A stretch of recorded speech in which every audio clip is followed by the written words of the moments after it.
So let's talk about the Xbox Series consoles. More specifically, let's talk about the Xbox Series X because a lot of people recently got to preview the brand new Xbox Series X, and there is a lot to talk about here. First and foremost, the Xbox Series consoles really do feel like an extension of the Xbox One family of consoles, from the controller being really similar to the user interface being pretty much the same, if not the same, on the series consoles. You can see it's pretty much just an extension of the Xbox One family of consoles. And honestly, if you played any of the Xbox One systems, then you'll be really familiar with the Xbox Series X and S because it does share a lot of similarities. It really just boils down to next generation games. If you're interested in next generation games, of course, that's where the Xbox series of consoles is really going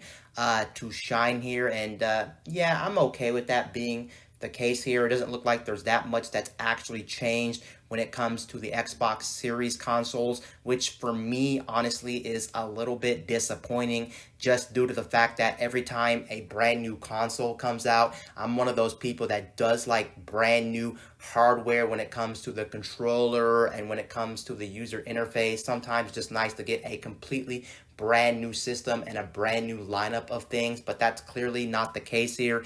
But again, that's pretty much okay because all that really matters at the end of the day is the games. As long as they have brand new games and things like that, then it's a-okay here. Now let's actually talk about a little bit of the controller because like I said before, the controller is pretty much the same as the Xbox One family of consoles. It is apparently, from what I'm hearing, a little bit different. It's not exactly the same as an Xbox One controller, but it's so similar. I'm sure for a lot of people when they pick it up, they won't even notice the difference from a one controller to a series controller. That's pretty much what we're dealing with here. And I think that's an okay move because you don't really have to teach your brain. You don't really have to refeel anything. You're pretty much going to be using the exact same controller. But from what I'm hearing from a lot of people out there, on the internet, I'm actually hearing that the Xbox Series controller is actually slightly more comfortable and slightly more better in the hand than an Xbox One controller. So that's great news. Also, of course, with the Xbox One family of consoles, like I was saying before, it really does feel like an extension to the series consoles. You can actually use a lot of your peripherals that you already have for your Xbox One. Like for instance, if you have a lot of controllers laying around, like the Elite controllers or even a regular Xbox One controller, you can actually use it with the series controller, with the series consoles. And of course, that's really great, especially when controllers aren't the cheapest things out there. They're quite expensive for what they are, and most of the time controllers don't break to begin with, so it's nice you can use all your previous controllers on the Xbox One on the new generation of consoles. So that's actually a plus here. And then let's talk about the actual system when it actually comes to games and performance, because this is where you're going to get a really big increase in actual performance and actual playability when it comes to the games. And honestly, this is going to be the biggest reason why you upgrade to the Xbox series of consoles from the Xbox One line. First and foremost, everybody who is testing out the brand new Xbox Series X only really got to test backwards compatibility. And of course, with the series line of consoles, the best thing about the consoles is they are going to be fully backwards compatible with a lot of Xbox One games, Xbox 360 games, and even original Xbox games. So that's actually pretty impressive. You're pretty much going to be spanning Xbox's whole lifespan of games right there with the Xbox series, which is nice. And a lot of people have been testing these games out, and from what I'm actually seeing across the board, it really does look like that you're not just playing backwards compatible games anymore. Same thing with the Xbox One X. When that came out a couple of years ago, it was pretty much the same scenario. Games are actually going to be able to be played better when it comes to backwards compatibility, and I think that is a really big reason to upgrade from the Xbox One branded systems to the next generation of systems, not just for brand new games that come out for the series consoles, but games that are current gen games and games that are older will play increasingly better, to frame rates being better, to resolutions being better, to load times being better. Everything across the board for a lot of these games just looks like they are going to give you a better experience. Now keep in mind, of course, any games that you play that aren't necessarily games that are made for next generation gaming, like series made games, aren't going to look as good as a series made game. But of course, that should be a no given, and that should be expected because next gen games are going to be made for next generation hardware, whereas of course a game that's made for current gen hardware or previous gen hardware has less power to play with. But either way, it is nice that they are giving you that incentive to play backwards compatible games. Before this whole generation and even next generation, it used to be that anytime a console would play a backwards compatible game, it was like you're just playing it on brand new hardware, but you're playing the game the way it originally played on that piece of hardware, if that makes sense. But now that's not the case here. You're actually getting benefits of brand new hardware and brand new specs to actually drive these games, and that's something that's actually pretty nice, considering a lot of these games that are older games you may have already moved on from, but now when these games get enhancements and like performance, graphics, and things like that, it's kind of like you kind of feel like they're brand new games in a sense, and it kind of really does feel like you actually want to play these games for another time, just due to the fact that you feel like it's a brand new game again because all these benefits these games are getting, and you want to see how nice these games are in the long run. But overall, what I'm seeing with the Xbox Series X specifically, at least with all these previews, I'm actually seeing pretty good significant gains across the board, and most games from what I'm seeing actually do benefit from the new hardware, not just graphically, not just performance wise, but the load times are extremely amazing across the board. They were doing comparisons with a lot of games. One of the standout games is Red Dead Redemption. Red Dead Redemption is one of those games that is a game that takes pretty much for ages to load, but on next generation gaming, it's significantly cut down with the Series X, just due to the fact that it has a lot of horsepower under the hood. And I actually want to talk about which console you should actually buy. Should you buy the Series X or should you buy the Series S? I didn't really want to talk about this, but the more that I actually think about it, the Series S is a really good deal, I think, at $299, and you're going to feel like you're getting a lot of gaming for your money, especially since you can't build a gaming PC anywhere near the specs of the Series S, at least for that price at $299. But now that I see all these previews coming out and I keep seeing all these people play all these backwards compatible games, whether it's Xbox One games, whether it's Xbox 360 or original Xbox games, it really does seem like maybe in the long scheme of things, the Xbox One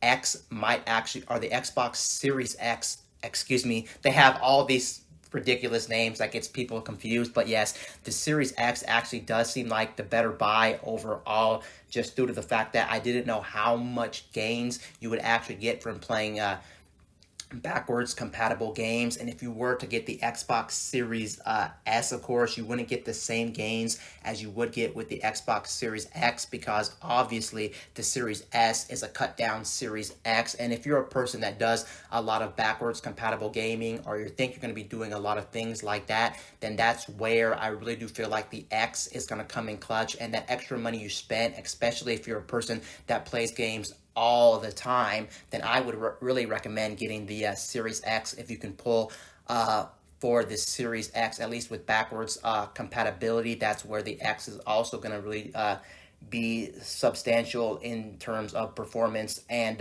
things like that. And then another feature that they did actually demo with the Series X in the previews is Quick Resume. And Quick Resume is actually pretty nice. It's basically a feature where you can swap between your games without having to worry about loading time. Sure, there's like a little delay in between loading each game, but the nice thing is you can resume your game where you left off right then and there. So if you want to switch to another game really quickly, you can switch back and forth, and you can switch between multiple games at a time, which is actually pretty impressive. And the more the more backwards compatible games you actually have open, the more you can actually hold in storage, which is actually nice if you wanted to quickly resume from game to game and play a game for 5 minutes, switch over, play a game for a little bit, switch over. And that's another benefit of next generation hardware. You'll be able to switch between games on the fly. So overall, it really does seem like the next generation of consoles is really worth your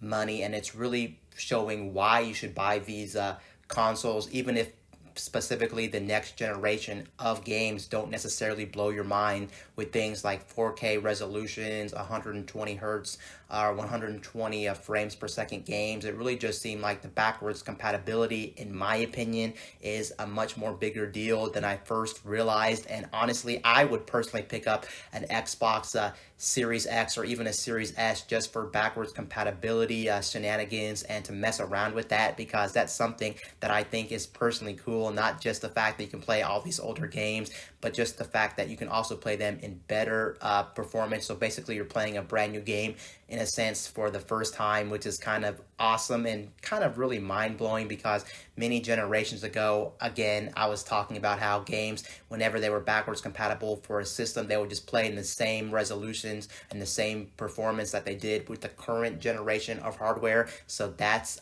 actually very nice that we are getting gains across the board. Now, with all these previews that they showed with the Series S and the Series X, unfortunately, they didn't show any brand new games that were actually playable on next generation hardware that were made specifically for the Series line of consoles. But that's okay, because those games probably haven't came out yet, and they really wanted to focus on backwards compatibility and show people why backwards compatibility is really a big deal. And you can see with next generation hardware, at least specifically more so with Microsoft and the Xbox brand, they really are pushing backwards compatibility. And like I said again, I really do think that's a reason, at least for me, to buy next generation hardware, because that feature alone really does kick ass with at least the series lines of consoles.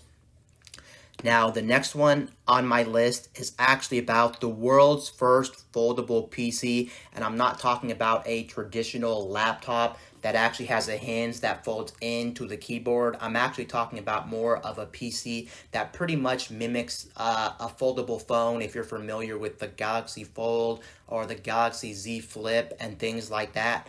That's pretty much what we have here with this foldable PC. And this foldable PC doesn't really look like a PC. To be honest, this foldable PC coming from Lenovo actually looks more like a tablet, and it looks like the screen actually folds. And this is something that I've actually wanted for a long time, because if you look at the space of foldable devices, the only foldable devices that we have now currently for the longest time have been foldable phones. It's nice that we have foldable phones, but phones to begin with were always pocketable in the first place. So it's kind of like, yeah, they're cool, but it's not really practical, and it's not really giving you much more benefit over a traditional phone. It's nice, and I always thought for the longest time it would be cool if a laptop actually had like a foldable screen, or if specifically a tablet had a foldable screen, because those devices are big to begin with, and if you can shrink their dimensions or their real estate size, I always thought it would actually be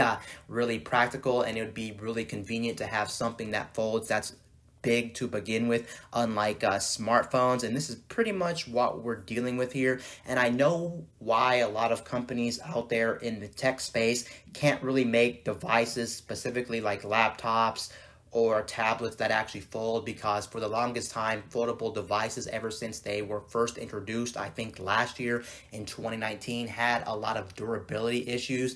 And if smartphones already have a lot of durability issues, think about blowing that up to like a laptop size or a tablet size. Those even have bigger screens, and then you would have to worry about a screen that would have really bad durability, especially since those screens are, again, bigger than their smartphone counterparts, and honestly, that's not great news. But by now, I'm assuming the technology has gotten a little bit more better. These companies are starting to figure out how to make these foldable phones that are going to be much more rugged, much more durable in the long run. Sure, they're still never going to be truly as rugged as something like a traditional smartphone or a traditional laptop or tablet, just because you have something that does have a moving part and it is acceptable to damaging, to breaking, and things like that. And the biggest issue now, still with a lot of these foldable devices, is gonna be the screen. You usually have like a crease down the screen, or worse, the screens are usually not that durable. They're a thin piece of glass that usually gets scratched easily or can usually be hit easily, and they're just not great for durability. But yeah, this gets my juices flowing and gets me super excited as a tech enthusiast, just because I never expected to see the day where we'd see an actual PC actually have a foldable screen.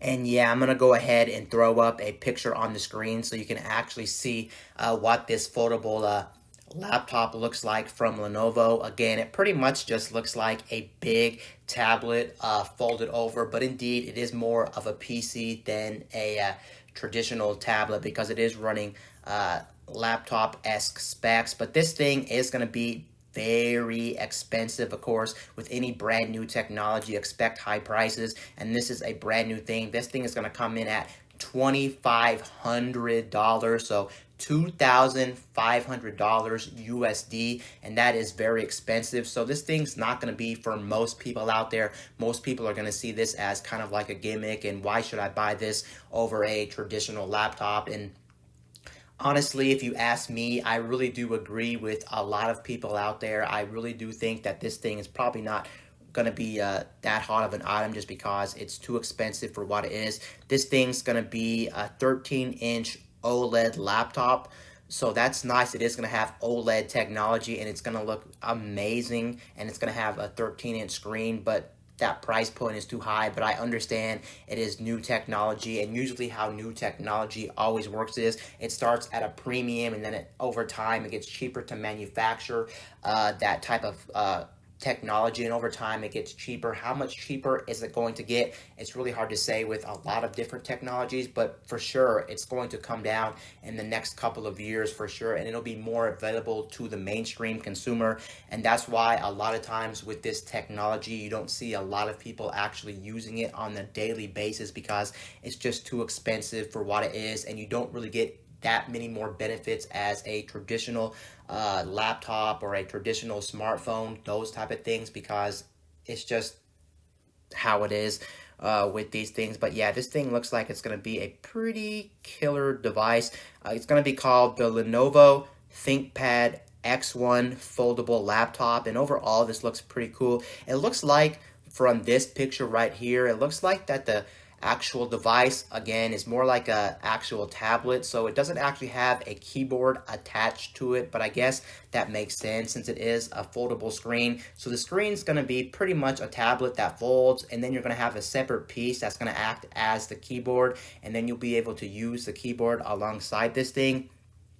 It looks like it's going to have 11th gen Intel processors, 2 USB-C ports, and a SIM card slot. So it looks like this thing is going to be a thing that you're going to want to take around with you all the time, since it has a SIM card slot on it. It's also going to be rocking 8 gig of RAM, 8 gig of RAM for one of the models. It's also going to have up to 1 terabyte of storage and a 50 watt hour battery. That's not the biggest battery out there on laptops currently, but again, this is a foldable device, and they probably had to make some sacrifices here. The nice thing about this whole device is, first, it's going to support 5G technology, so that's nice.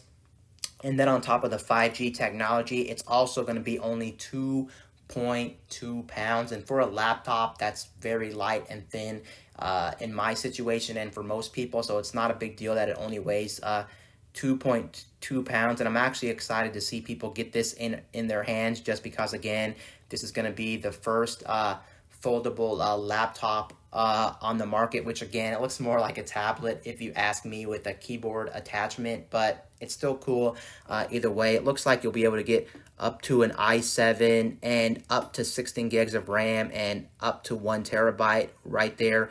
And with those, I think I said two USB-C ports, which is nice, and that's actually pretty cool. So overall, this thing's something to get very excited for. This again is called the Lenovo Thinkpad X1 foldable device right there. Something very unique and something very different that we haven't seen in the laptop PC marketplace. Now, the last one for today's episode is going to be about a Samsung rugged tablet. Now, when it comes to rugged device, this ain't the first time that Samsung has made a rugged device. I don't know if they still make rugged devices. As far as I'm concerned, I don't think I've seen any rugged devices specifically from Samsung. And Samsung used to be like one of those companies, each and every generation, that would always focus on a rugged device. Like, for instance, we would have like the S6 Active, the S7 Active, and that's pretty much for people who were always active or in like a very demanding industry like construction and things like that, who really needed durability was their primary focus. So they made these devices that were built like a tank. You can drop them on the ground, you can submerge them in water, you can throw them around, and they would essentially never break. I mean, at least in normal use cases. I'm sure, of course, just like any technology, if you really wanted to break these, you can smash it and it would break. But for normal everyday like drops and things like that, these things pretty much stood the test of time, and that's the main reason you would buy these. And if you were a person that really didn't need ruggedness, I would honestly say stay away from these devices, because these devices are very bulky, very big, and also very ugly and very hard to put in your pocket because they're just, again, very big to begin with. But yeah, it looks like Samsung's back at it again, but this time they're not back at it with a smartphone. They're actually back at it with a rugged tablet, because this tablet is actually going to have very rugged durability. It's going to be called the Galaxy Tab Active3, and this tablet, honestly, I don't think is honestly for most people out there. I think most people should stay away from this. First of all, this is running Android, and I've said this before in other episodes. When it comes to Android tablets, I'm just personally not a fan of Android tablets. Sure, there is a space for them, and sure, they do have some functionality over things like the iPad line, but honestly, I just, for me, don't recommend Android tablets. But again, they're not bad devices, and especially if you want one or you need one that's going to be rugged, this is going to be the one to go for, the Galaxy Tab Active3. The reasons why I just said I don't think this is for most people is, one, it's running Android, which is not really a downside. Depends on your use case and depends on you as a customer. Do you want Android and do you need the benefits of Android? But then another thing to make this thing really worse is it's really ugly, and that's to be expected when it is specifically an active device from Samsung. And anytime Samsung makes an active device, they know it's for somebody who needs rugged, sturdy device, and this is what we have here. But another thing that really does make this ugly is the fact that it looks outdated already with this design. This is a design that's pretty much an ancient design as far as I'm concerned. You look at the body on this thing, and it really does have a big forehead and chin. It also has physical home buttons at the bottom. So if you want something that looks futuristic, if you want something that looks modern with no bezels and no forehead and chin, if you want something with a big screen that doesn't feel outdated, this device is not for you. It's specifically for people who are on job sites or doing things that are very demanding, that you can accidentally break your device and you need something like this. If you're a person that's in an industry that always uses a device and you need something for your work or you need something for the company and you want to make sure that it's going to stand the test of time, then this is going to be the device for you. And again, it's not for the mainstream consumer who uses a device all the time, because most people out there, let's face it, aren't going to be in a situation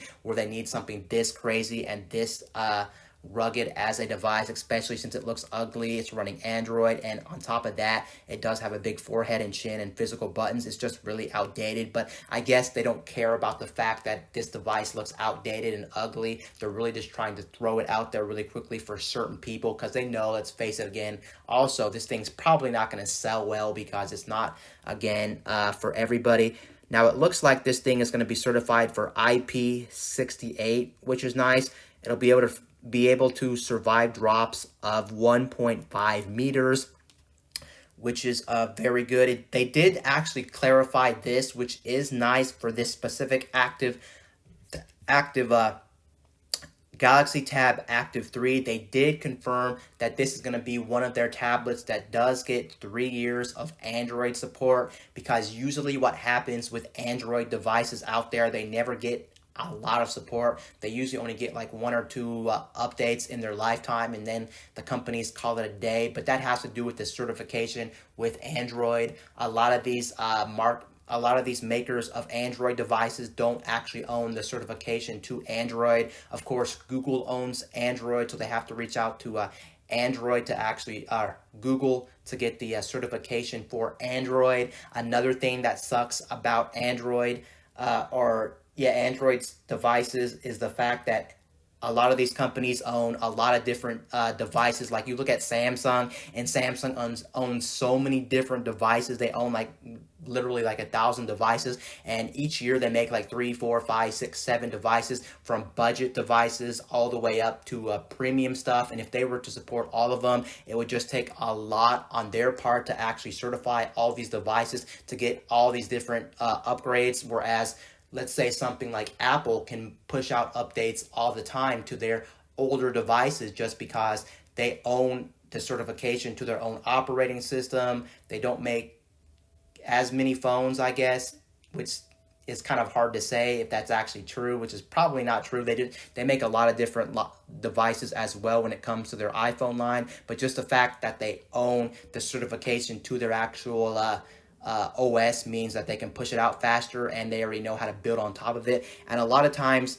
the thing that really does suck with these Android devices specifically is the fact that a lot of these companies, or most companies that aren't Google, do put some type of skin on top of Android. So they have to get the certification from Google, put it on their device, but then they have to put their overlay on top of it. So you can see it gets a little bit more complicated to actually get these updates rolled out to all these different devices that they own now that they put a skin on top of the Android operating system, and it just makes everything a little bit more harder. But either way, 3 years of support is still nice, because for the longest time that never was the tradition or never was the standard with Samsung devices to begin with. So it's nice. It's not the same type of support you would get with something like an iPhone. If you get like an iPhone or an iPad, you know you're going to be getting solid support for at least 5 years, possibly even 6 years with these devices. They get crazy support, but again, it's Apple. They own the certification. They really want to make sure these things are going to last